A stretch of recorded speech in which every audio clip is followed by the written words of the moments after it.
Good morning, everyone, ladies and gentlemen, boys and girls, children of all ages. Well, actually, I don't expect the kids to be listening, but good morning, everyone. It is Mornings with the Place to Be reviews.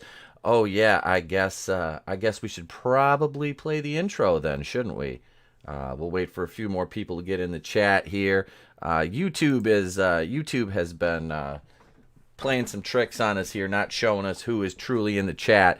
So if you're in the chat listening right now, drop a comment in there and let me know while we wait the arrival of Coach Loudy, and we'll play the intro after that.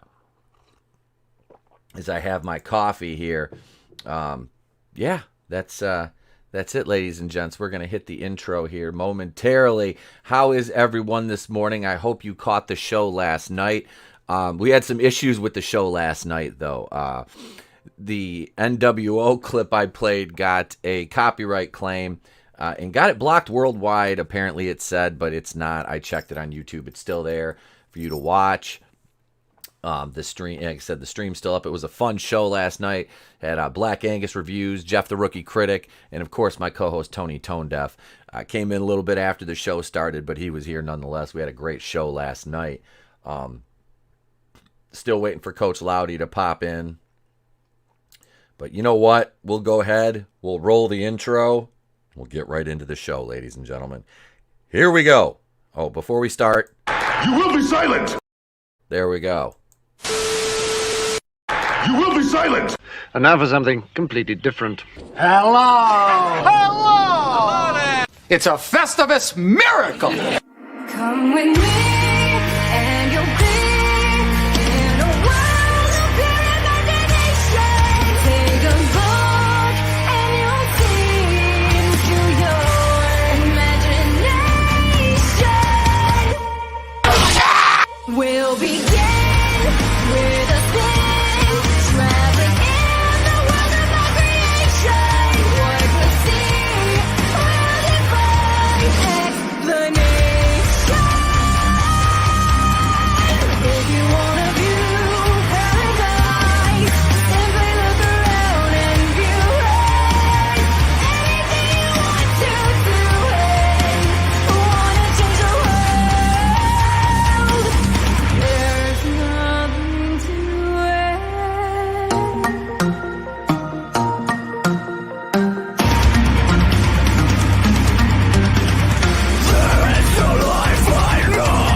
Watch out for the medallions. My diamonds are reckless. It feels like a midget is hanging from my necklace. Pepperidge Farm remembers. Yeah, that works. I like All right. it. Okay. All right, moving on. Hey, what about Tula? Good morning. There we go, ladies and gents. There's the intro. Intro. Oh, Jesus. I can't talk this morning. I have had not enough coffee, but welcome everyone to Mornings with a Place to Be reviews. Good morning, Tina Bojan. This, ladies and gentlemen, is episode, I believe, 21 of the morning show, which has been a kind of a sleeper hit here on the channel. I hope you've enjoyed the content this week. Hi, there we go. I'm on camera as my beard's all matted because I haven't showered yet. I slept in this morning. Yesterday, like I said, last night, I feel bad because Greg Levitri, great friend of the channel, dropped me a link to a stream last night. It was a Comicsgate stream, and I had every intention of jumping on there. In between shows, it was like 11:40 when we wrapped on Going Rogue last night. And I wanted to jump onto this stream. I was like, because we're hitting strides with the channel. We're at 741 subscribers. The Masters of the Universe video I released on Tuesday is well over 200 views. It's been doing extremely well.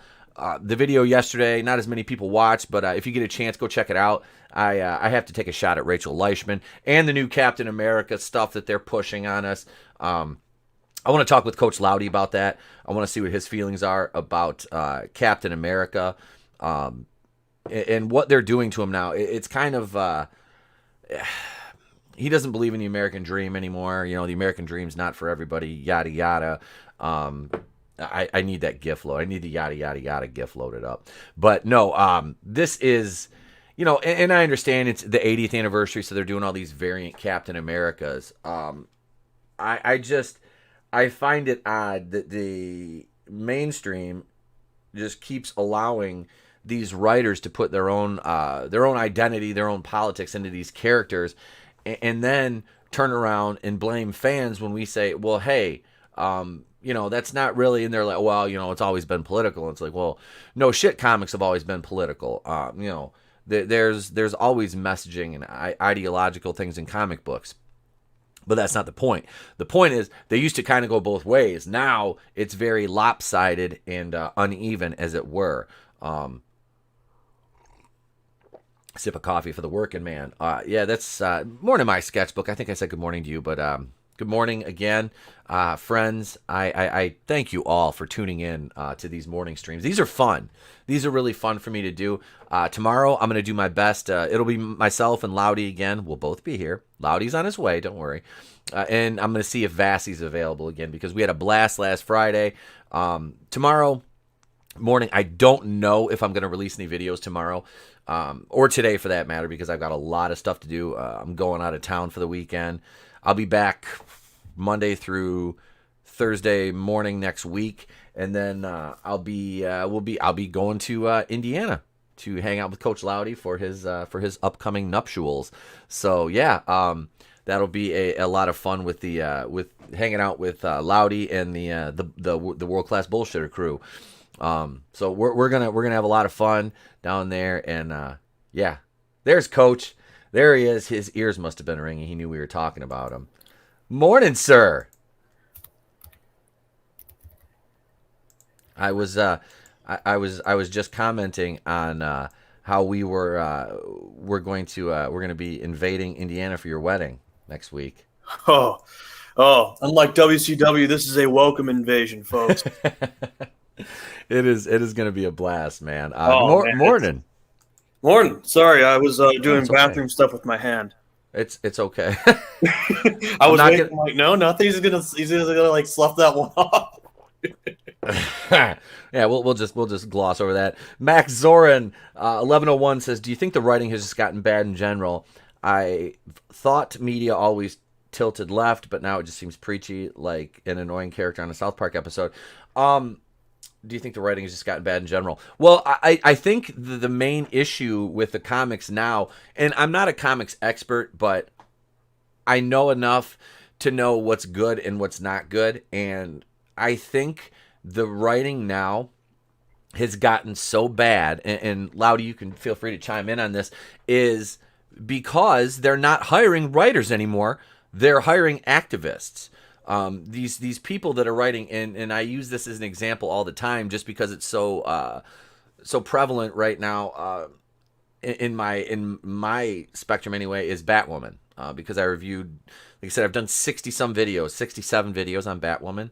I reviewed every episode, and I can use that as an example because the writers for this show, they're activists. I look at their Twitter bios. And they're all activists. They're not writers. Let me guess, they all have their pronouns in their bio too. Oh yeah. If you write on that show, it's almost like a requirement, I think. All right, so I'm not gonna lie.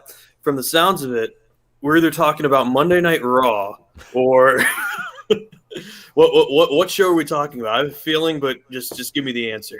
We're actually talking about the Captain America comics right now. Oh, Captain America comics. I'll be honest. I have not read any Captain America comics, but if this Captain America is the Captain America of, say, 2019 and beyond, then yeah, absolutely, I could see it happening. Yeah. Well, that's the thing is they made it. He's sitting there with his shield and he's talking about how the American dream is dead, and how he how it's not for everybody, and they're basically alluding to it's for like rich white people as the American dream is for, and it's like if there had never been anybody other than a white person who had scraped and clawed and worked their way up from the bottom and achieved success, I might say that there's some credence to that. But I mean, there's been so many, to use the term that they like to use now, people of color, immigrants, who people with disabilities who have come up and made successes and carved out their success in this country. and live that American dream. If there was never anybody that had achieved that before, I might lend credence to Captain America's new mantra, but I don't, because it's simply a fallacy. It's a made up thing made to rile up people who don't have any direction. That to me, that's the way I look at these people. Vassy says, "Ahoy, friends! Hit the Ahoy, like Vassy! Hit the like button." And same with journalists. You used to need a degree. Yeah. That's the problem, is when you let bloggers become journalists. These people aren't journalists. Journalism used to have integrity. That was a key hallmark in journalism. Now, any asshole with a computer can call themselves a journalist and come out and write hit pieces and get paid an exorbitant salary by one of these online, trades, which is kind of fallen by the wayside. Is these journos, places like BuzzFeed are going out of business. Huffington Post, I don't know if it was Huffington Post having problems, but there's a lot of these outlets, these news outlets that are having problems, and I can't wait personally until it hits the Mary Sue, and they can't afford their cat food. Cat food. They're all cat ladies, you know what I mean? Yeah. It's just it's cringy. But no, that panel, let me pull that up. Actually, I can find that here. It's just stupid. I look through it and I'm like, oh my god. Like we talked about it I think Monday on the show a little bit, and I was just dumbfounded how they can take a character like Captain America and twist him to this weird, this weird ideological point of view. Because why not? That's basically it. God, and this, here's the panel right here. Okay. Let me share the screen. This is. Let's see. Here we go, and right there. All right, so let me see if I can make this. Oh, let me make it any bigger. Well, this is from Bounty into Comics. I'll just jump over the article and scroll down, because I am sure. Okay, so here's, here he's talking. He's talking to the general. Let me find this. Yeah, this is when he starts. He starts kind of second guessing himself. It's just. Let me see this. God damn it! Here it is, right here. He's kind of the first American dream is the one that isn't real. It's the one some people expect to just be handed to them, and then they get angry when it disappears. When the truth is, it never really existed in the first place. Germans have this neat word, Fernweh. It means a longing for nostalgia for a place you've never been, or for a place that might not exist even all. We have a word for this in the States, Americana. Here it is. This is the part that really the SJWs are really leaning in on this. This is the white picket fence fallacy that, if we're not careful, becomes nationalism, jingoism. That dream isn't real. It never was, because that dream doesn't get along nicely with reality. Other cultures, immigrants, the poor, the suffering, people easily come to be seen as different or un-American. The white picket fence becomes a gate to keep others out. We're at our best when we keep no one out. A good dream is shared radically, shared with everyone. When something isn't shared, it can become the American lie. To me, that sounds like socialism. Yeah, sounds about right.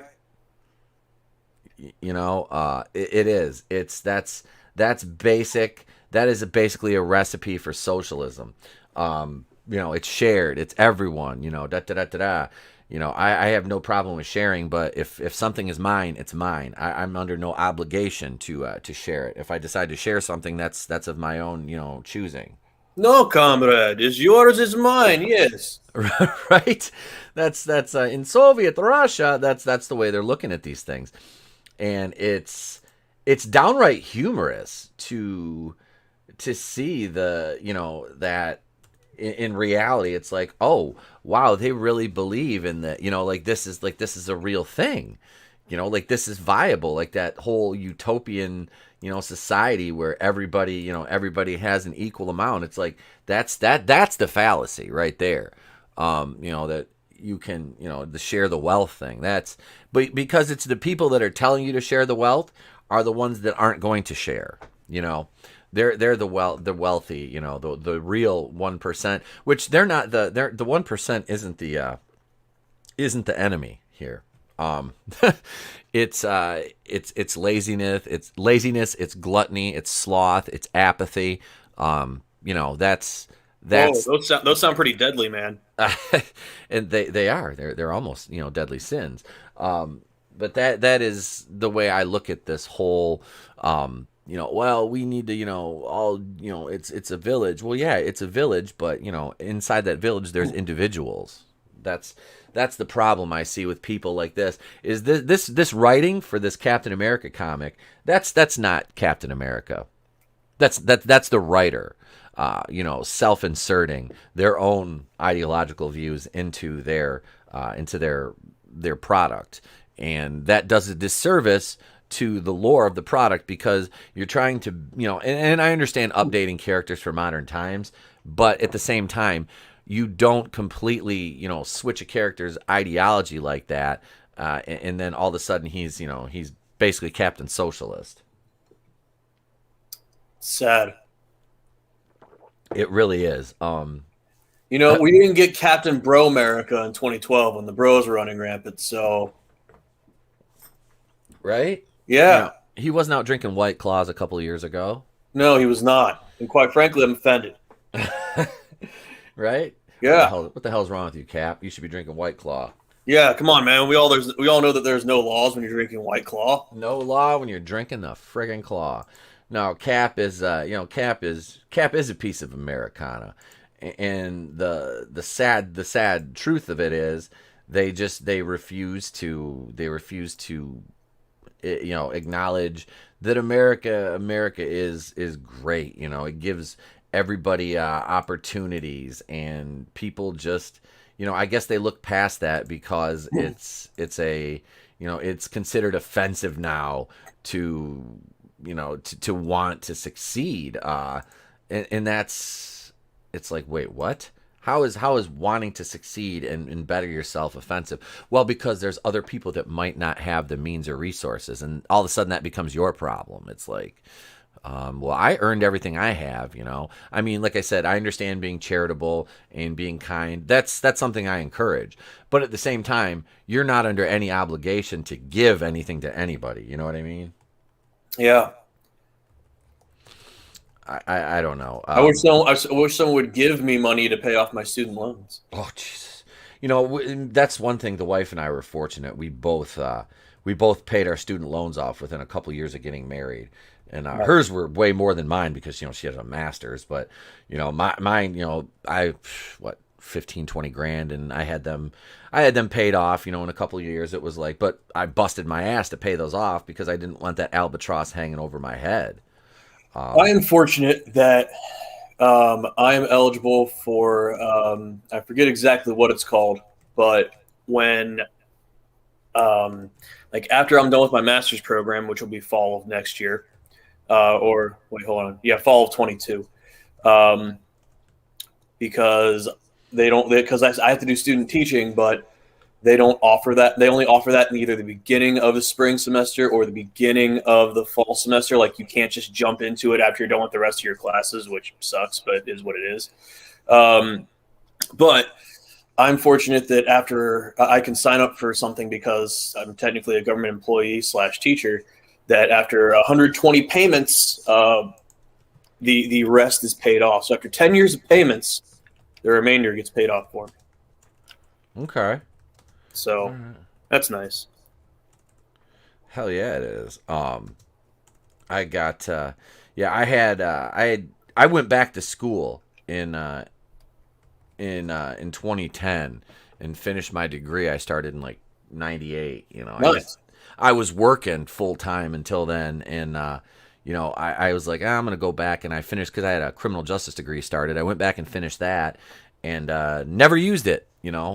except for when I worked for that private security firm for like 8 months and 8, 9 months. And I was like, I'm done with this. And then, like I said, that's when I went into the auto industry and went into finance and all that. But yeah, it was just like they charge you so, like, if you're out of district for a university or college or even community college, they ring you up as far as paying the out of state tuition. Oh, even out of district tuition is ridiculous. Out of state, I can't even imagine. Wait, district for college? Yeah, for community colleges, yeah, you get hit with higher fees. And I was like one county out of district for the community college I went to. Shit, I didn't even know it was like that for community college. Yeah. Yep. So, and I was I'm still looking into going back to Central Michigan University, because it's within it's close to me, but I don't need to go to campus. I can do my bachelor's mostly through online, which I'm probably gonna do, so I can actually like get certified as a teacher. Well, hey, if you have questions about being certified as a teacher, get at your boy. Right? That's yeah, and I do. I want to. I can substitute now, but yeah, they're thinking about possibly turning my son, which is K-8, his private school, in adding a high school, and they need more teachers. And I'm like, oh hell yeah, I'd be down with that. Just work at his school, so I don't have to worry about going to other districts or things like that. Yeah, we could talk about that off air, because I've got all this information that you can use. Excellent. Yeah, I need to do that. It is something that I really want to do. And the benefits are great. Oh yeah. Yeah, my mother-in-law taught for 35 years, so she retired a little early because of all the bullshit going on. She just got sick of it. She's like, I'm not dealing with this. I'm just going to retire. Right. And that's why there's such a shortage of teachers right now, because with everything that happened in the last year, a lot of them just said, you know what, we're going to cut, we're out. Honestly, that's kind of how I got my position, because the person that, had my position, she was an older woman, and she was trying to get FMLA, if I remember right, because of the pandemic. Well, they wouldn't give her the FMLA, so she was eligible for retirement anyway, so she just retired. And I was talking, like, because I started subbing for her like literally the second week of school, and I was talking with the person, like the main secretary. She's like, yeah, we're not gonna. She's like, we're not really hiring anyone for this position. So honestly, even if you didn't apply for it, you would have this position pretty much all year. But I'm like, I would like benefits and healthcare, and so yeah, I think I'm just gonna get into grad school and apply, and that's what happened. Excellent, man. Yeah. Excellent. Let me go down here to acknowledge the chat. Vassy says, yes. Can universities over there not bring in free fees? Free. You don't pay for courses in my country. You pay admin, etc. So it's $2,000 to $5,000 per year, depending on the course. Oh no, they'll charge you, thousands of dollars for books. Yep. They charge you administrative fees. They charge you tuition per credit hour. Yep.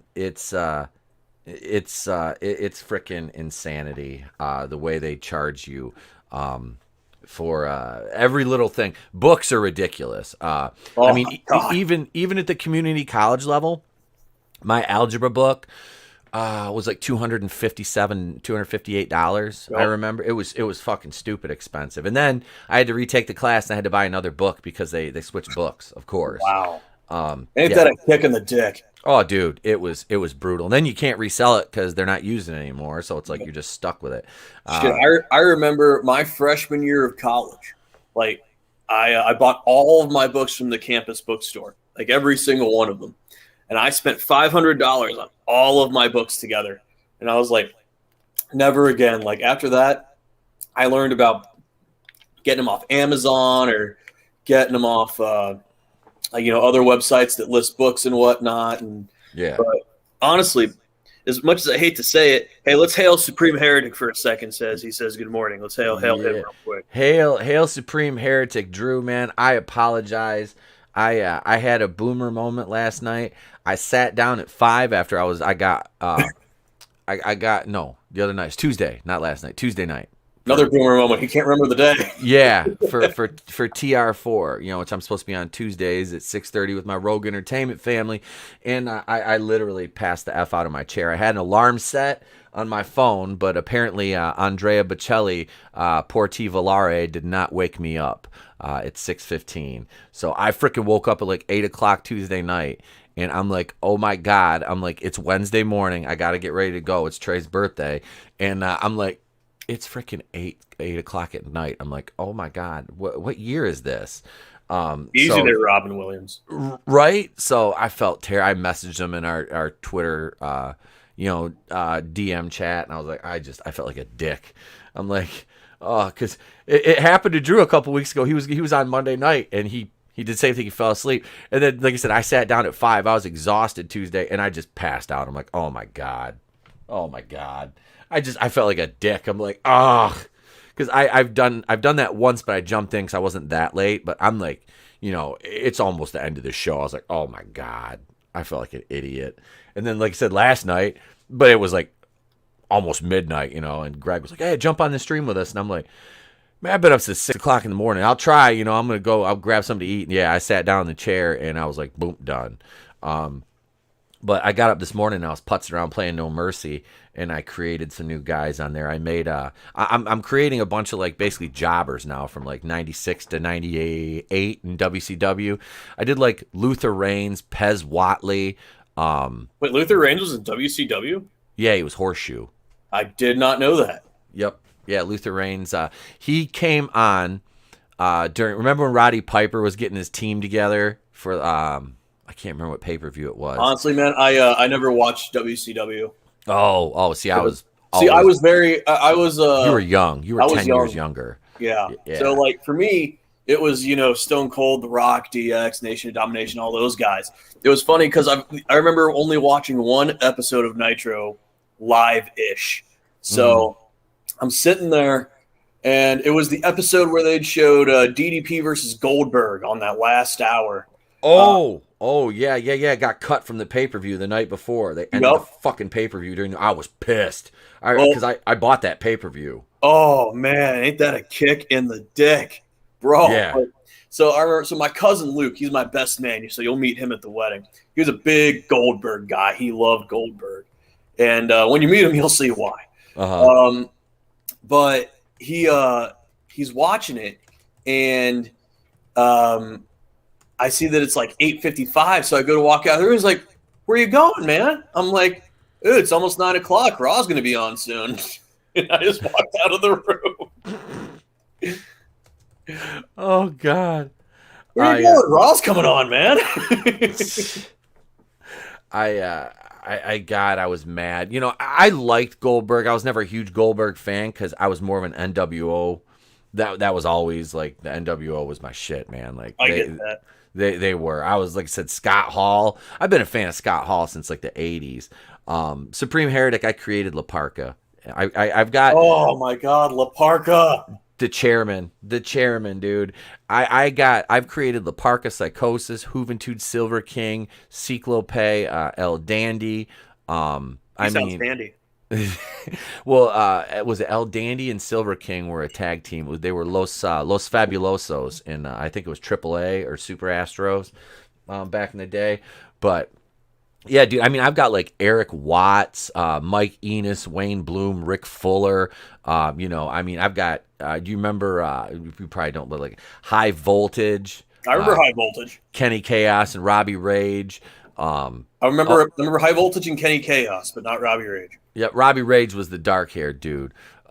They were just like, they reminded me of Paul Roma and Jimmy Powers. They were basically like bodybuilders who could wrestle a little bit, and they were just jobbers. So they were not the American males. No, they were not American. That was the worst theme song. That was the worst theme song. That's the hill you're gonna die on. That was the worst theme song. I mean, that was bad. That sounds like Aliens made a theme song if they thought they were making a theme song that wrestling fans wanted to hear. Supreme Heretic. Yes, I created Jerry Lynn. I didn't do the Mr. JL iteration. I did the Jerry Lynn from ECW. Oh, good call. Yeah, dude. The Mr. JL thing was all right because he still got to work, but like they let him just be Jerry Lynn in WC or ECW, and damn, him and RVD had some good matches. Jerry Lynn was good promos too, didn't he?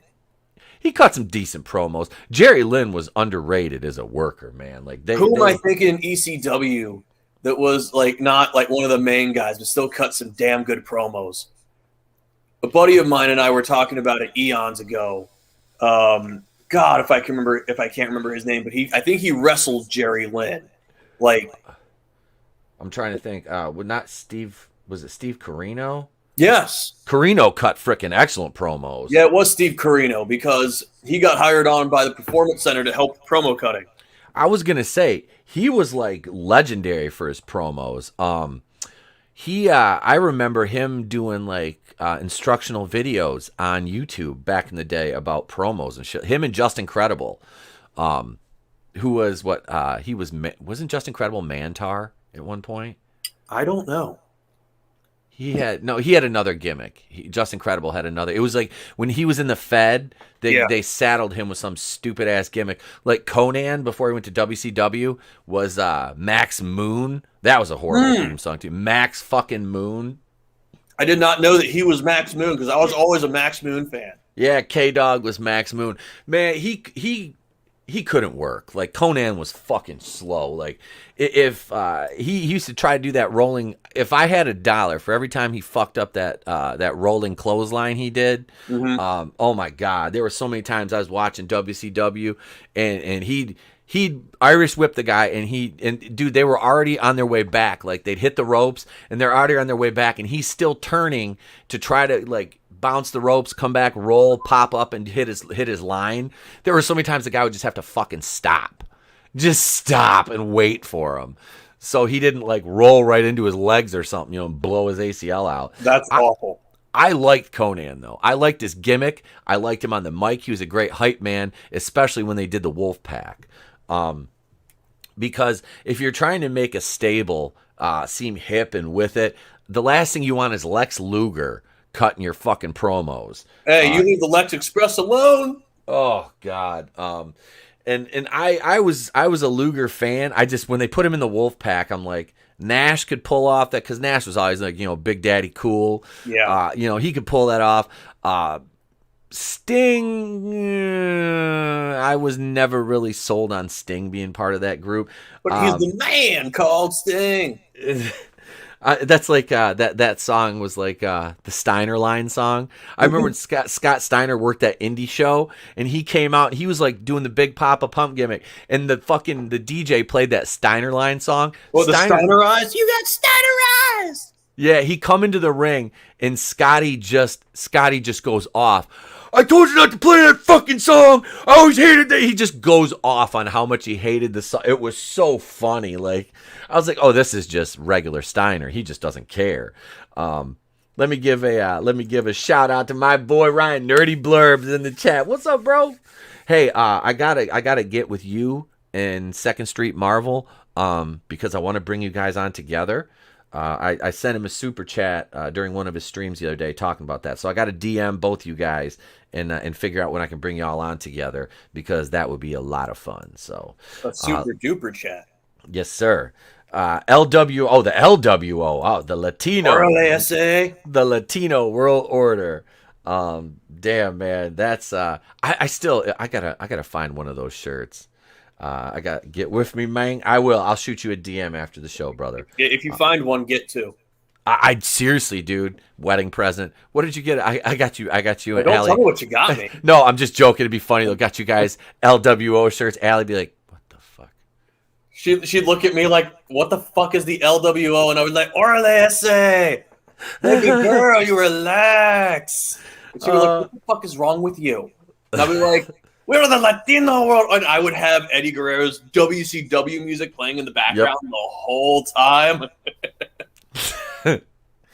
Oh God! Because outside of We Lie, We Cheat, We Steal, I was not a fan of the Latino Heat. No theme song. No, I was like, But when they teamed him and Chavo together, and they were Los Guerreros, Yep. And they came out to we lie, we cheat, we steal. Like I loved that. Yep. Because if you're not cheating, you're not trying. Nothing was better than Kerwin White though. Oh my God! If it ain't all white, it's not right. right. I was like, oh my God, did they really do that with Chavo? And he dyed his hair fucking blonde. He'd come down to the ring to like Sinatra in the golf cart. I was like, oh my God. Oh my God. And fucking Dolph Ziggler was his caddy. Yes. Oh Jesus. That was fucking great. Nerdy Blurb says red and black. I've got 3 of those flags. One of them's still in the packaging. One of them's hanging up in my garage, and the other one's in Trey's room. Yeah, dude, I like their themes. Their theme song was awesome. So, little known story about that theme. So I'm sure it's based off of like an actual rap song, right? Was it? Yeah, I didn't know that, honestly. Yeah, it was based off of an actual rap song. I can't remember the name of it for the life of me, but there was, but the beat and everything is similar to that song. Mm-hmm. Well, one house show, they're like, "Fuck it, let's just come out to it," and they came out to the actual song instead of the Wolf Pack.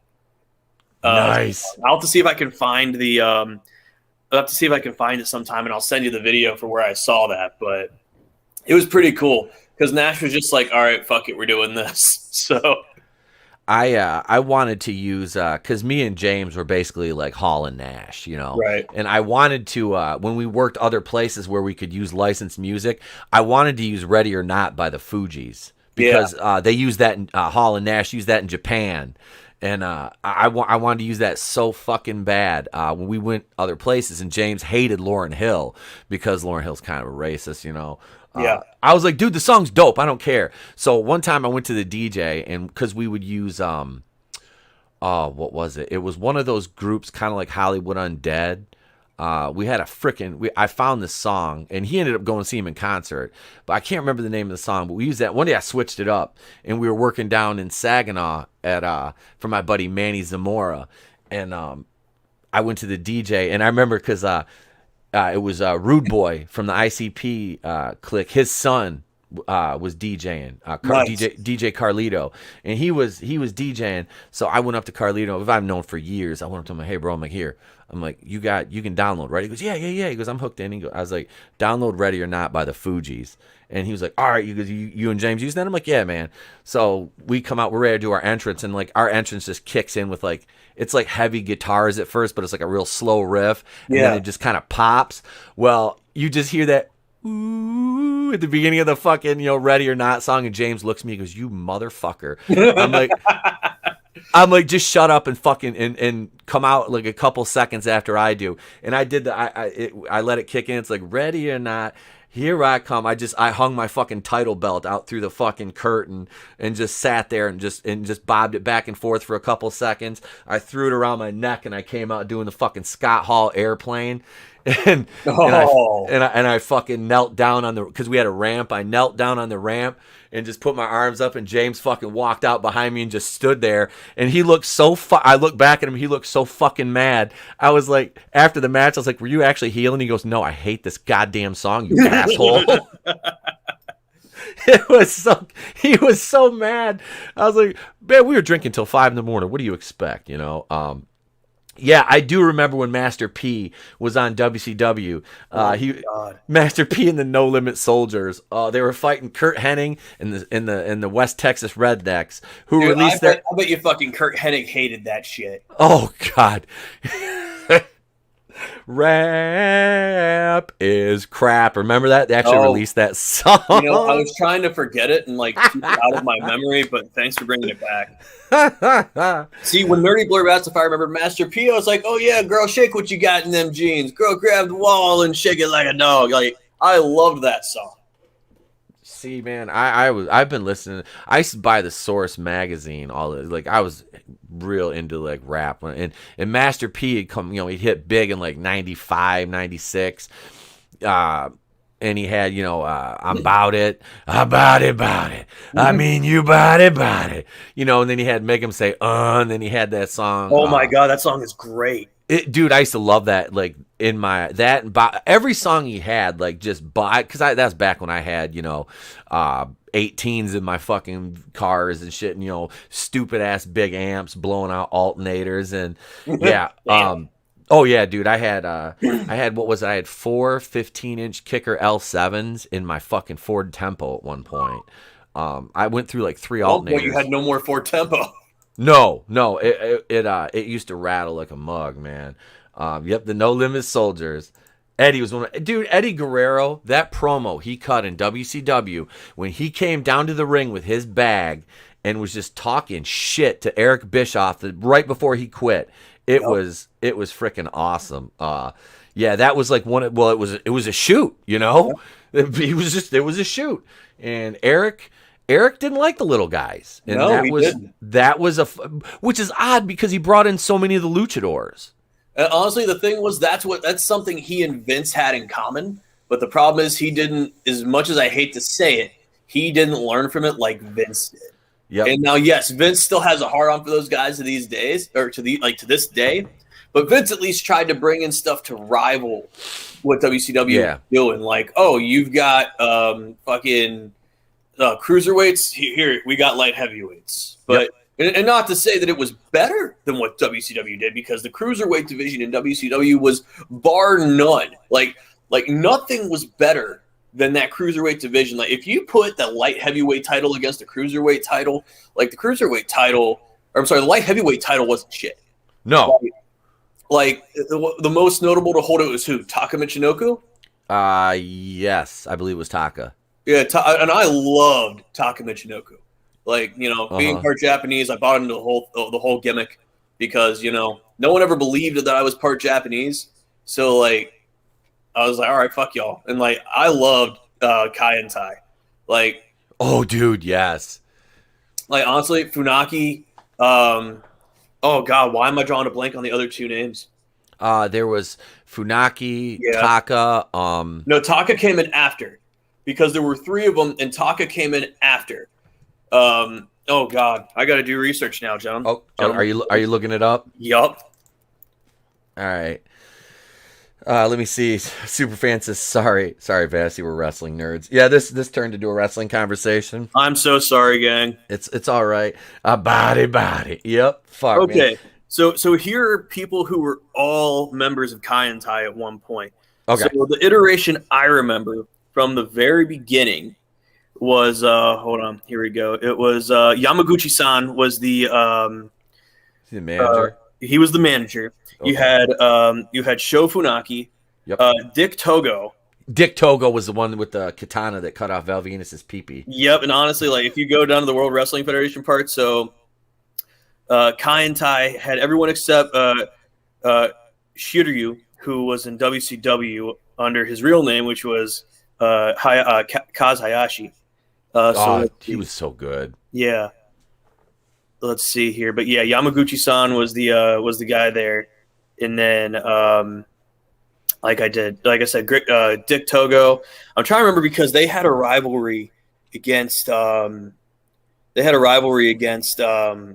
fucking oh god, it was at SummerSlam. The Oddities. Yes. And my favorite part of that whole thing was the Oddities coming out and singing, ICP coming out and singing the Oddities theme song. Yep. I fucking loved every second of that. Mm-hmm. But no, like I said, like that original iteration was my favorite. Taka Michinoku, I don't think came in until like 99, 2000, when they were just doing a play of what Kai and Tai used to be. Yep. Or not used to be, but they were. Honestly, it almost felt like they were kind of shitting on Kai and Tai and the Japanese culture in general, because they would speak in Japanese and then they would dub over it with some bullshit translation. And whether it was the actual translation or not, I'm not sure. But like the whole "indeed" thing, just that was kind of overplayed for me. But I loved their intro music. Like I thought the "indeed" thing was fucking hilarious, especially when they do the bad lip dubs. I would, because having watched a bunch of those old like karate movies and shit like that, with the bad dubs, I was like, oh, this is fucking funny. Like it is. Like that's fucking funny. Like, and not that it wasn't funny. It was funny. It just became overplayed to a point where, all right, let's find something new.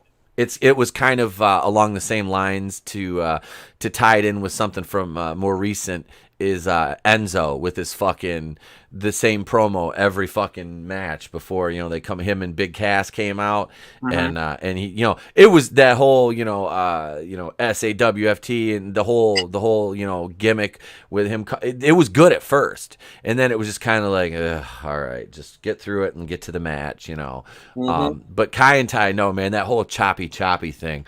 Holy shit, was that fucking funny. Val and big ups to Val Venus. Val Venus just like owns a weed store now. Shane Morley. Yeah, he probably made Chief Morley.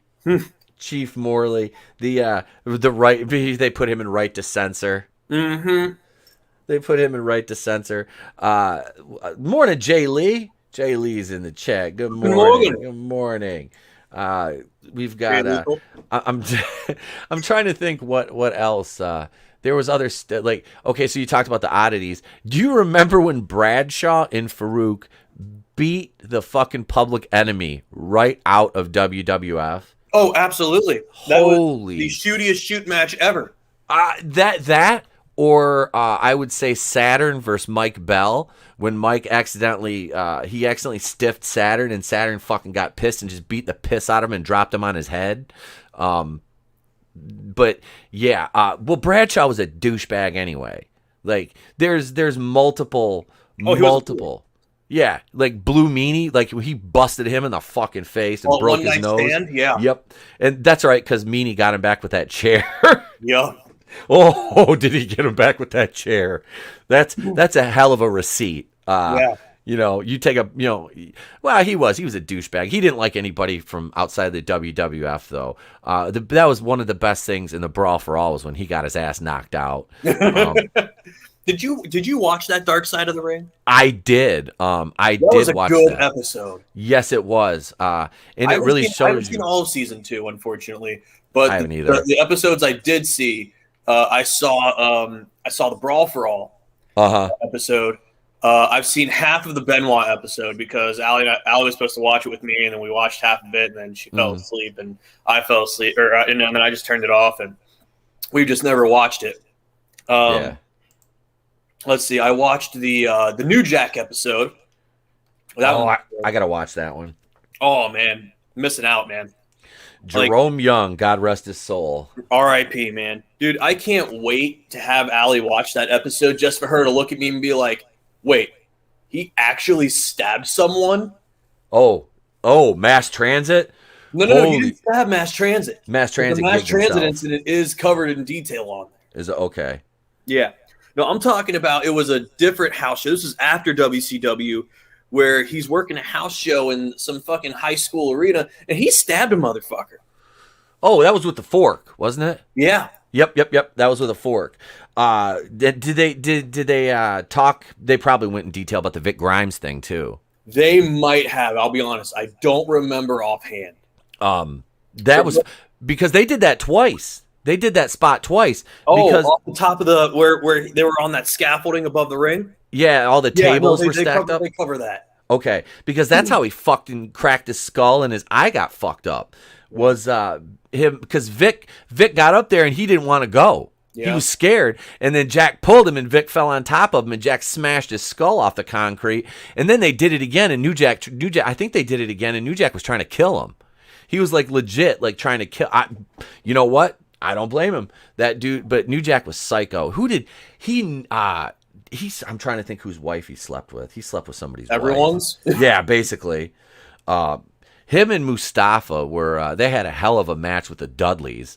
That was the night that New Jack jumped off the balcony and smashed his knees on the floor, and the Dudleys took him in the ring and still fucking 3D'd him. That's awesome. It was savage. I'm like, oh my God. Like, I remember because I was a huge ECW fan. I used to love hardcore wrestling until I became a professional wrestler. Then I'm like, I ain't never doing this shit. Like, no fucking way. And that's one of the things Allie and I talked about too. She's like, "See, if you were in there, you'd have to do that." I'm like, "Not necessarily." She's like, "If you're just starting out." I'm like, "Yeah, but here's the thing: where I trained in the promotions that we worked with, like they wouldn't put us in positions where we were going to get hurt." Yep. I'm like, they taught us the proper way to do things. They only worked with people who knew the proper way to do things. Yeah, sure, I got potatoed a couple times. I might have gotten a concussion or two from it. I mean, that's just life. You know, it's going to happen. But they're not going to fucking let me die. No. Like, the promotions I worked in, like, you weren't going to have, like, fluorescent light bulbs smashed over your back. No, we didn't do any of that in IWE because we weren't allowed to get color in the building. Oh, that sucks. We weren't allowed to get color there. Now, it happened, like, dudes got hard weighed. Oh, I remember one match, old boy I can't remember who it was, got busted open, and I mean, bleeding, like, everywhere. Like, just everywhere. I worked in a couple buildings like that to where it's like they were like, hey, we don't want. And then, of course, Rudy from ICP, he's working this dude, Joey Drama, who he passed away about 2 years ago, really young, early 30s. But Rudy and him were working a hardcore match for the Juggalo Championship Wrestling title at an Apex Pro Wrestling show. And they're working for that, and then, like, literally within 5 minutes of the match starting, both of them look like they're donning the proverbial crimson mask. Like, both of them gigged, and there's, like, a blood trail all over the floor of the venue. I mean, it was just like, oh, my God. My sketchbook says, what do you mean by get color? Bleed. Yeah, so, like, if you hear someone say get color, if you hear the term blading, if you hear the crimson mask, or I think... if you get hard weighed, it's all ways of getting blood, or it's all ways of bleeding in matches. So, like, Ric Flair used to do it all the time. Like, yep. If he didn't bleed, it wasn't a Ric Flair match for, like, the longest time. Oh yeah. Honestly, one of my favorite times that he bled, and I know that sounds really weird to hear and say, but, like, it was towards the end of his, what should have been the end of his career, when he was promoing against Shawn Michaels back in, like, 2008. Yep. And he had stitches, and he is just yelling at Shawn in the ring, and he pulls off his Band-Aid, and he busts open his stitches, and he is just middle of the ring, mid promo, just yelling at Shawn, blood pouring down his face. Yep. It was probably one of the most emotional. Like, Ric Flair is always an emotional guy on the mic. But it's probably some of the most emotion I think I've seen him put in on the mic that wasn't, hey, look at me, I'm sexy as fuck and I got a lot of money. This was just Ric Flair being, I'm a fucking man, and this is what the fuck you're getting. Fucking face me. Yep. Dude, promos, like, it's easy. Like, I remember, where the fuck was I? I think it was Power Zone. I was wrestling at Power Zone Pro Wrestling, and I was working. It was a guy I'd worked with, like, occasionally, and I'd announced some of his matches. I'd managed him before, and I was working heel and he was working face. It was one of the rare occasions I went out on my own and got a booking, and and the crowd was hot. It was a good show. It was nice because it was only like a 7-match fucking card, which on an indie show, oh, nice, is like unheard of. That's half a card. Yeah, it was fucking great. Yeah. It was great. So we're working like the 3 spot, and I work Tennessee style. I walk and talk. I do a lot of rest holds, but I can take a side headlock and I can make it just as effective as a moonsaw because I know how to sell that shit to the fucking crowd. Like, I'm killing this dude with it, right. And I toss him out of the ring and I come out and I'm beating on him in front of the first row, and one of the fans like just sitting there throwing popcorn at me. So they set it down and I fucking kicked it over. When I walked by him, as I'm punching this dude in the fucking head, and I picked him up, and I looked at him, and I looked at the fan. They threw another piece of popcorn at me. I bust him in the head. I look, I'm like, "Fuck your popcorn!" like that to him. They just fucking looked at me like, "Holy shit!" I just always wanted to do that to a fan. I was like, "Fuck your popcorn," and just turn. I wanted to go full Bubba Ray Dudley. And oh my God, I always want to cut a Heat Wave 98 promo. And it's like we had the heat to do it in IWE, but we would have lost the building because the owner of the building, her husband was one of the football coaches from when I was a senior, and he was a pastor. And it was like a Christian building. Like, they got mad at my boy Jared. He said ass. Like, I'm going to beat your ass. Like, after he gets hit with a chain, gets put in a straitjacket. And he said ass. And they were, like, freaking out about him, saying ass. And I'm like, dude, nobody's gonna get mad about that. Like Joe Jean wasn't even mad about it, you know. I mean, we like James, we were wrestling these little fucking like they were like 5'5", 115 pounds, and James picks one of them and just power bombs him right into a fucking wall. I mean, just power bombed him into the wall. It was great. Like we went over on them, and the crowd was just pissed because they love these little shits. The crowd was pissed. It was hot because we went over dirty too. Oh, wasn't that the small ass team that they were trying to make look strong against you for some reason, and like they wanted you to sell all these big ass moves that didn't make sense for them to do on you? Yes, the Dean boys, boys. And one of them, there was Tyson and Tyler. Tyler was like the squared away one, you know, he was professional, like outside of the business. And then there's his brother, Tyson. This motherfucker would like be out in the car, like doing blow before the match. I mean, that's how he got his strength, man. He come out and I'm like, oh fuck. I just looked at his eyes. I'm like, you know, I've been drinking, but I'm like, oh, this is gonna be fun. He's all fucking all strung out, and I'm drunk. I'm like, motherfucker, I'm gonna slow this little bitch down. Like seriously, I clocked him a couple times. I was like, he'd do something. I'm like, you know. But yeah, I Shawn Michaels the one match. I was so drunk. Oversold or I oversold for him. Oh yeah, they got mad 'cause I bumped like fucking 16 times. Wait, what would you say this was Hogan versus HBK-esque SummerSlam 05?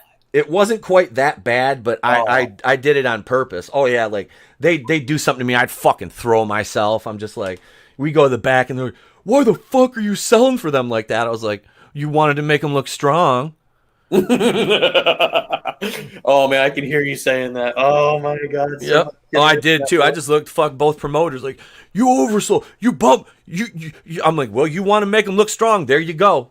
So the next month they had us work them again, and I think it was my last match ever. Oh no! But I only bumped like maybe twice, 2 or 3 times the whole match, and you know we went over. But I was just like, yeah, I'm like, this is how it should be. I shouldn't be bumping it all for you motherfuckers. But yeah, you know, yeah, I hated that. But yeah, man, yelling at them fans. Like then I had the one dude, my boy Brody, that worked in IWE.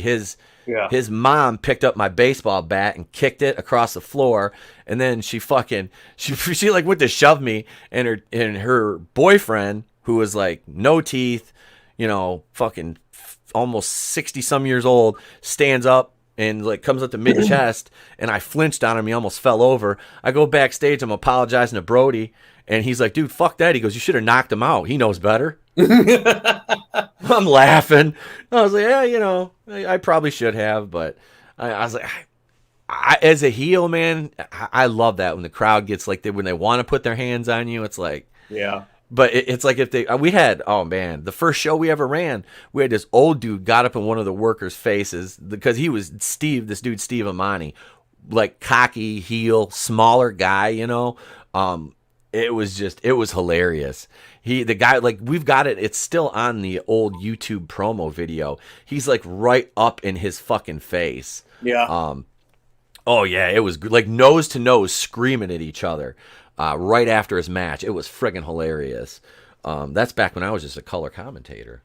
Honestly, reminds me of a time. Reminds me. So, Hail Zach. Hang on one second, brother. Hail Zachariah 315. Says, howdy, y'all. Hail, sir. Hail author Stephen Walton. He says, hail the chat. Oh man, welcome. We got 13 watching. Make sure you slap that like button for us here. Yeah, we're talking wrestling this morning. It happened. It kind of happened. It kind of happened. We ended up we're talking wrestling here. But yeah, that go ahead, man. What were you gonna say? I'm sorry. I was just gonna say it reminds me. So when I was training back in the day. We were at this one promotion down in Southern Ohio. We were at the I want to say it was Pike County Festival in Piketon, Ohio, and I was working security at the time. And one of my two of my so we had 4 trainers total. One of them didn't work anymore because I think he had an injury. His name was Anthony, great guy. Our main trainer was a guy by the name of the Stretcher, James Avery, fantastic guy as well. Well, the 2 other trainers were in a tag team. One guy named Sam, the other named Chad. Not their work names; those are kind of part of their shoot names. They were I can't remember the ones, but I remember that Oh, I forgot both of them. Well, anyways, they were a tag team called the Black and Blue Crew, and their acronym was BBC. And that it was hilarious. And they had BBC on shirts. It was great. Honestly, I love all those guys still. Like, even if they probably don't think shit of me because I left because I was like, I didn't tell them why I was leaving other than I couldn't afford it, which part of that was the reason. But the other part was I've got all these fucking head pains and I'm lucky I know my own name and whatnot. But so I'm working security for a second show, and they're going on, and I'm on one side of the.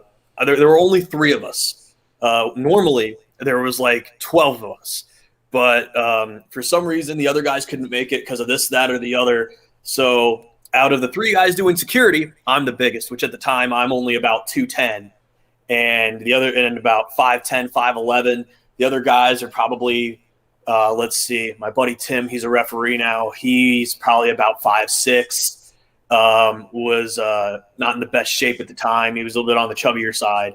And the other guy was probably about 5'7", $150, maybe, soaking wet and in boots. And so your security team does not look very believable at this point, but I always tried to act like a badass motherfucker. So, the height and the weight thing didn't really matter to me personally. Well, he's coming to the ring, Sam, and he's getting heckled by a fan, and the fan's like standing up, and he's like, "Where's my security? Where's my security?" And he's like looking at me, and like I'm standing there. Now, mind you, I'm lucky I know my own name. I'm lucky I know at this point I finally figured out the difference between a wrist lock and a wristwatch. And like the next day we're in the ring, we're training and we're in the ring, and I'm like. We're talking. I'm like, yeah, man. I'm like, I was like, I wasn't sure if you were being for real, if you were just like, being the heel. And I'm like, I wasn't sure. So I just stayed there. He's like, no, he's like, I was looking for my security. I'm like, he's like, you should have done this. And I'm like, oh, my bad. He's like, just don't do it again. I'm like, okay.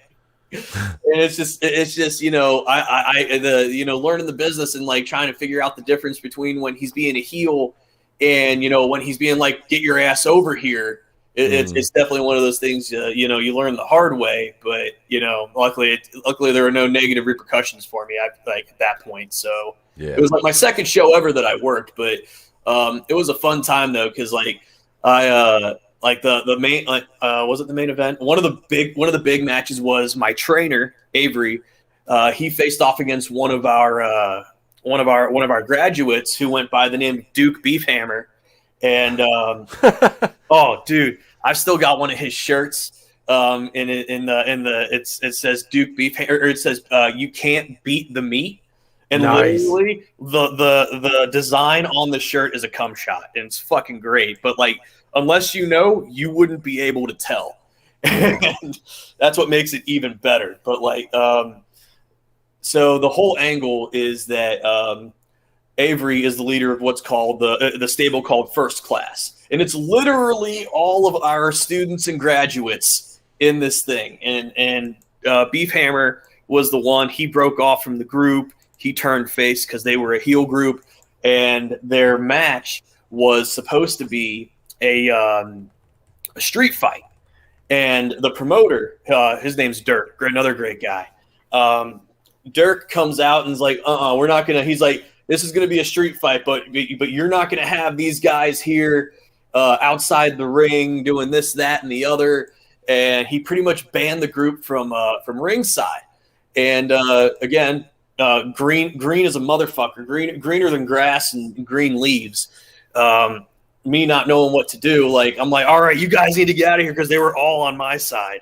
Like, I'm like, you guys need to get out of here. And then one of the guys, his name's Crosshairs Kelly. He's part of a tag team now called Workhorse.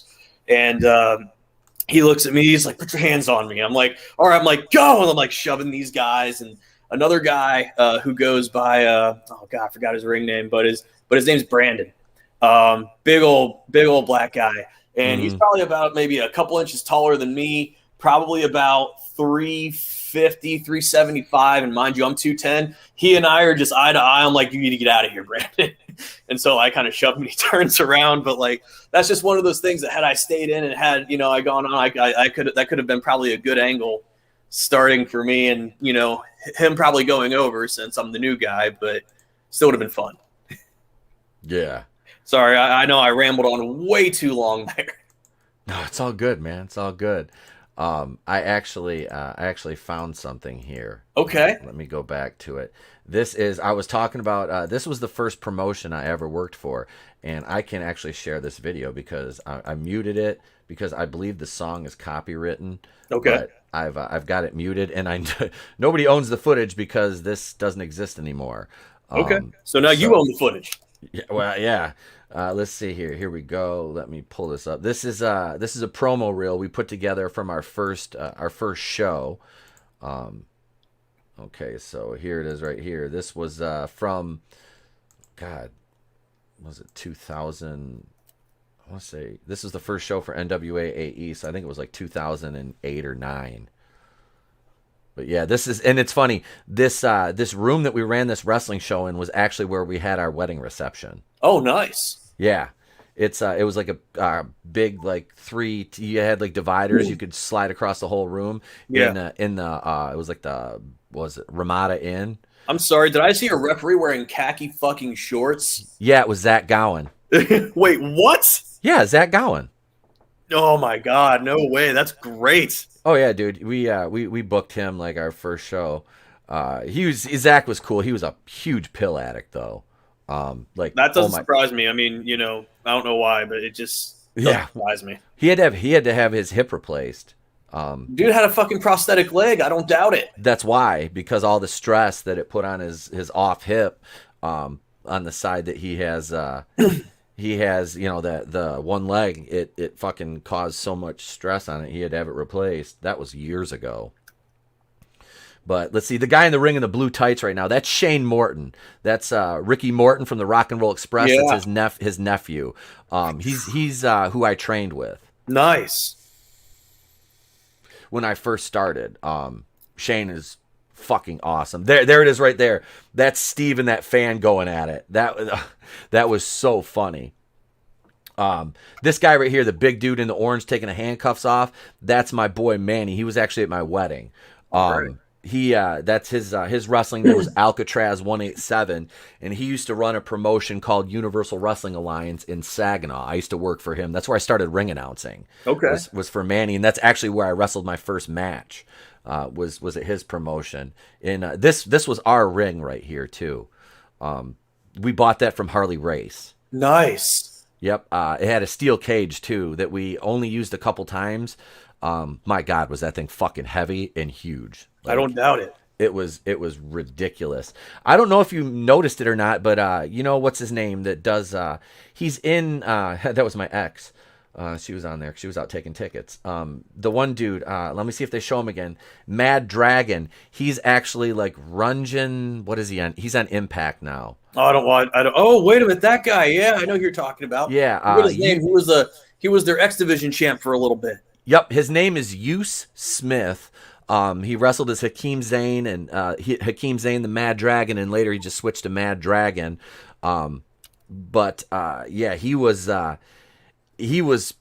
This was like one of his first years in the business. He had just started like maybe a year before. 2000, like I said, 2008 or 9. But yeah, man, he was fucking a great worker back then. Like, and he had just started. He's still good. Oh God, yeah. He's my age. He's actually a year older. He's 42. Dude's built like a fucking tank though. Oh yeah, he is. So that was our first promo reel right there for the for one of the thing. That was a fun show. I was very cuz we had a huge after party. Jamie the second show, Jamie Dundee was there. Jamie Dundee is the son of Bill Dundee from USWA. Okay. Jamie Dundee broke down a lot of shit for us, and I was not aware. I never really looked into it that much, but the Nation of Domination was not a black stable when it started, ladies and gentlemen. Jamie told me this when we were all messed up. He was like, They started the Nation of Domination. Him and Wolfie D, JC Ice and Wolfie D were a tag team called PG-13, and they started that in USWA, and they started a stable called the Nation of Domination, which it was them. Vince McMahon liked it because it caught on. USWA used to have a decent following, you know. Yep. And when that caught on, Vince was like, I want that stable. So he hired JC Ice and Wolfie D to come into the Fed. They came into the Fed. He put black guys around them. He had Farouk. He had Godfather. I believe D'Lo, Savio, Mark Henry eventually. And then The Rock. And then they kicked PG-13 the fuck out and fired him. And took their gimmick. Oh, that's where the Nation of Domination came from. Yep. So if weren't you they in Smoky Mountain Wrestling too for a little bit? I think so. Yeah, they still. I believe. I don't think Jamie works anymore. He had too many addiction problems and been in rehab, like 100 times. But he was fun to party with back in the day, man. That guy was fucking nuts. He showed up to the first show we booked him, which was our second show. We ran at that same building at the Ramada. He shows up in hospital scrubs with a sombrero like Jim Carrey was wearing in Dumb and Dumber, complaining, and the rest of the guys in the truck were complaining because he was drunk on the way there, ate like 4 of those breakfast burritos from McDonald's, and threw up out the front window of the truck, and it came in the back window and got on Buzz when he was sleeping. Oh, man. Yeah. Yep. Jamie's like, that motherfucker, and that's how he talks. Jamie Dundee sounds like this. I'd call him and leave him a voicemail. I'd be like, Jamie Dundee, this Jamie Dundee. Go fuck yourself, and just hang up. Do you still talk to him? I haven't talked to him in years, not since his second stint in rehab. We just chat on Facebook occasionally, but... Well, you could always leave him that same voicemail. Yeah. I don't even know if he has the same phone number anymore. I don't know. He was fun, though, man. Yeah, there was a lot of good guys out of that group, but yeah, Mizark Henry. My sketchbook. That was who dressed up like Road Dogg. Was it X-Pac or Road Dogg? X-Pac, because Road Dogg was the Godfather. Oh, that's right. Oh God, the fucking Godfather. He was another one in that brawl for all. Who ended up beating him? Was it? Didn't Bart Gunn beat him? If you give me a second, I'll pull up the brackets. I think it was Bart Gunn that beat Godfather. Yeah, Godfather was a badass too, like big ass fucking bouncer, dude. Oh yeah, like honestly, it was most of them were legitimate badasses. Yeah, So here we go. Except for Brackus, he was just a fucking lunkhead. So you had here are your first round matchups. You had Steve Blackman versus Mark Marrow, which for as much of a good fighter as Steve Blackman was, Mark Marrow was a former professional boxer. So, you'll have that. Mark Canterbury versus Bradshaw, which Bradshaw won that. Yep. Wait, Mark Canterbury. Who's Mark Canterbury? Mark Canterbury, he went by other names like Henry O. Godwin. Oh, he was Midian. Yep. Okay. Wait a minute. No, he was not Midian. That was the other one. Oh, okay. All right. So then you had Brackus versus Savio Vega. Savio Vega went over there. Yep. You had Draws versus Road Warrior Hawk, which Draws won that. Mm-hmm. Probably because Road Warrior Hawk was pilled up or something. More than likely. Bart Gunn versus Bob Holly, which Bart Gunn went over there. They were a tag team. Bart Gunn and Bob Holly? Weren't they the Smoking Gun? No, it's Billy Gunn. That was Billy Gunn. I'm sorry. Bart Gunn and Billy Gunn. Yep. Then you had Steve Williams, who won by TKO over Quebecer Pierre. Yep. The Godfather and Dan Severn, which the Godfather beat Dan Severn. That's surprising. Very. And then 8 Ball versus Scorpio, and Scorpio won that one. Mm-hmm. And then the second round, Mark Marrow versus Bradshaw. Bradshaw beats Mark Marrow somehow. Then Draws beat Savio Vega. Bart Gunn over Dr. Death Steve Williams, which, they spent $3 million on the guy just for him to not make it out of this tournament, and nothing ever happened. And then Godfather beat Scorpio. Your finals were Bradshaw versus Bart Gunn because Bart Gunn beat Draws, and then Bradshaw beat Draws, and then Bart Gunn beat the Godfather. And, and then Bart Gunn, he wins by knockout over Bradshaw. He's supposed to get all this money. He's supposed to get a main event push against Stone Cold, who was white hot at the time. And then they look at Bart Gunn and say, "Ha, that's funny, bro. Watch this. WrestleMania 14, they put him against Butterbean and doesn't last but 30 seconds if he's lucky." Oh, that was painful. oh, what a fucking waste. Like that whole tournament. That was Vince Russo though. And he did that. The whole thing was so he could get back at Bradshaw. Yep. He wanted to get back at Bradshaw. Bro. Shut up, Vince. Shut up, you little. So you said you've seen this Brawl for All, right? Or you've seen this Dark Side of the Ring, right? Uh-huh. So wasn't the whole thing because Bradshaw ran his mouth and was literally a tournament just to see who was the toughest motherfucker in the back room? Yep. That was it. They wanted to find out who the toughest was. And it was like, it ruined so many fucking careers. Yep, like Steve Williams, who was supposed to be the next coming of Jesus Christ. Yep. Bart Gunn, who didn't do anything wrong except win. Yeah, they got mad because he won. It's like, isn't this the whole thing? We're not kayfabing it here? Mm-hmm. But yep, they got they were pissed because Bart Gunn won. It was like I think the thing that pissed him off most was that he beat not that he won, but that he beat Steve Williams. Knocked him out of the fucking business. Yeah. Like ended his fucking career. And it was like what that was such a fucking piss poor. It was. I remember watching that because I was a teenager. I was like, this is I'm like, damn, because I knew at that point that it was a work. Yeah. And it was like, this looks fucking legit. It does. And then you're seeing him really get injured. It's like, well, holy shit. We've been told this whole time that, this was all a work. It was all a work. And yeah, man, Adam, you're right. Super fan. Dr. Death was JR's boy, Boomer Sooner. And yeah, man, when he got knocked out, because didn't Dr. Death come down to the ring a couple times to bail JR out or some shit? I can't remember. Like I said, I'd have to go back and look. I usually taped Raw and I watched Nitro, because I was always more of a WCW fan. I was, I'm the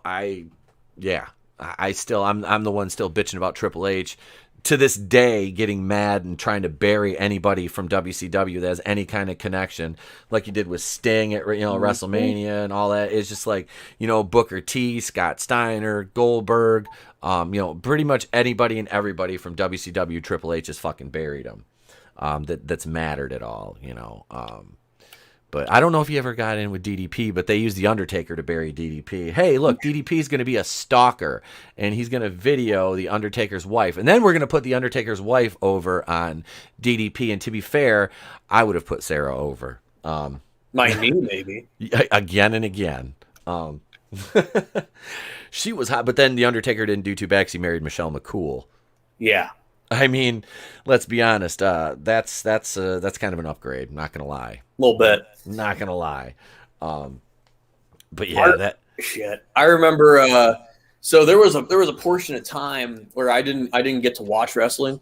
So honestly, I didn't even know about the Invasion until probably the Invasion pay-per-view. Oh, really?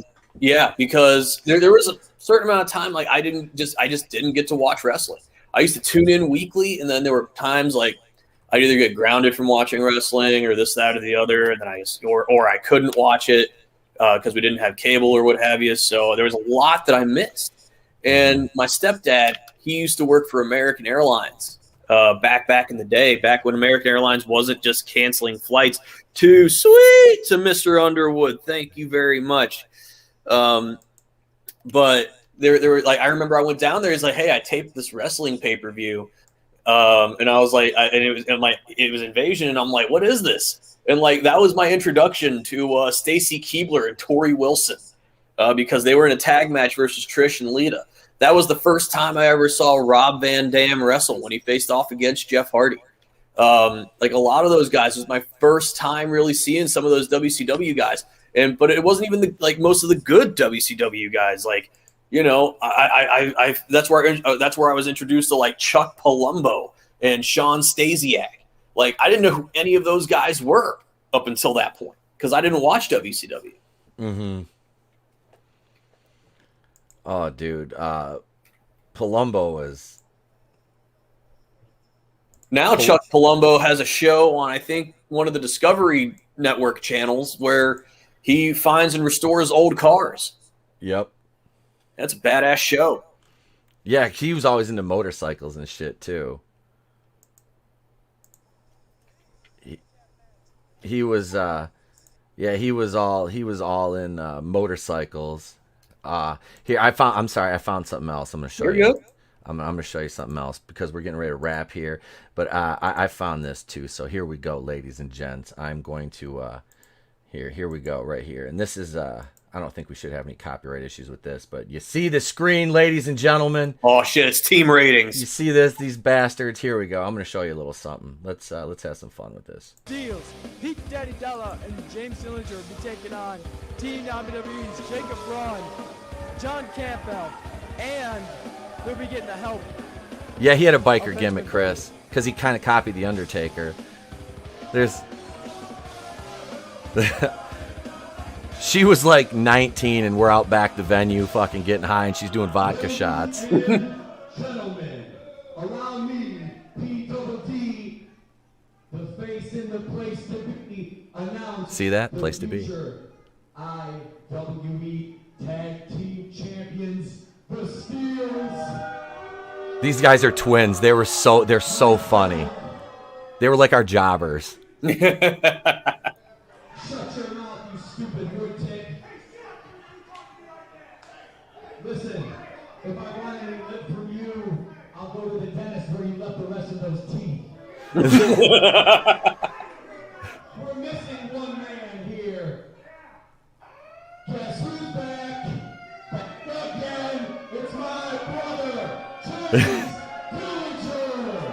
I built that entrance. There's my boy. Those fucking glasses, dude. You could put like words across them. Dude, that's awesome. When I would wrestle solo, he'd have him to say, "I love Pete." And you couldn't understand a fucking word he said when he cuts a promo either.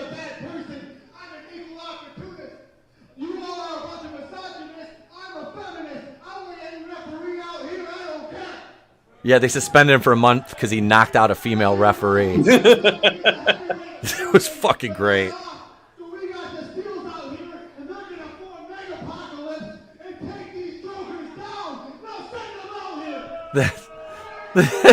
This was it was so much fun, dude. That was so much fun. We had I'll try to find another promo for tomorrow morning. But yeah, James would wear those fucking glasses to the bar. We'd go out to the bar, and that fucker's walking around the bar with those on. The one day he had them on. What'd he say? We went into this bar. It just says, "Show me your tits." I'm just like, and he's with his wife, you know, who is fucking gorgeous, now ex-wife. I wonder why. Well, she got she got tits, and they had a toxic relationship, and that ended up. I performed their wedding ceremony. That was the reason I got ordained in the first place, because they asked me to marry him. Wow. They got married at a country club. I mean, I was like full suit and everything. You know, they had a beautiful ceremony, and then a couple years after they got married, it was like a year and a half, 2 years after they got married, they got because they split up right after I left the wrestling business. Okay. Shortly thereafter. I'm not saying I was the cause of their divorce or anything, but it was like right after because he quit wrestling too, and then it just kind of all fell apart. But yeah, man, that was fun though. The Steele brothers, they actually just messaged me the other day, yesterday, because it was the anniversary of the creation of the NWO. And so they had messaged me in the car. They were going somewhere together, and they both threw up a too sweet to me, so I sent one back. But yeah, man, that was fun. Those guys were fun. That was the Artesia Youth Center we were working at, doing a TV taping there, because we would do 2 of those back to back. So we weren't on that taping, I don't think. We were just doing promos and going out to the ring with our guys, and then we worked the second one. But yeah, it was fun, man. That was I do miss it. I miss it a lot. I do too. God, it is. Yeah.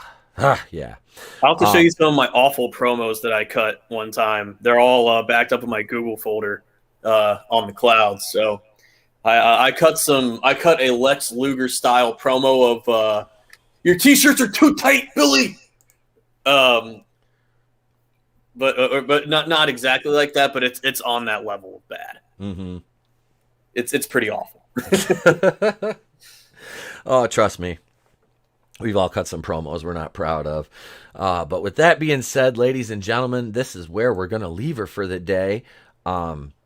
I got some stuff to do, and I'm sure Coach Loudy's got business to attend to. We'll be back tomorrow morning, though, at 9:30 a.m. Eastern.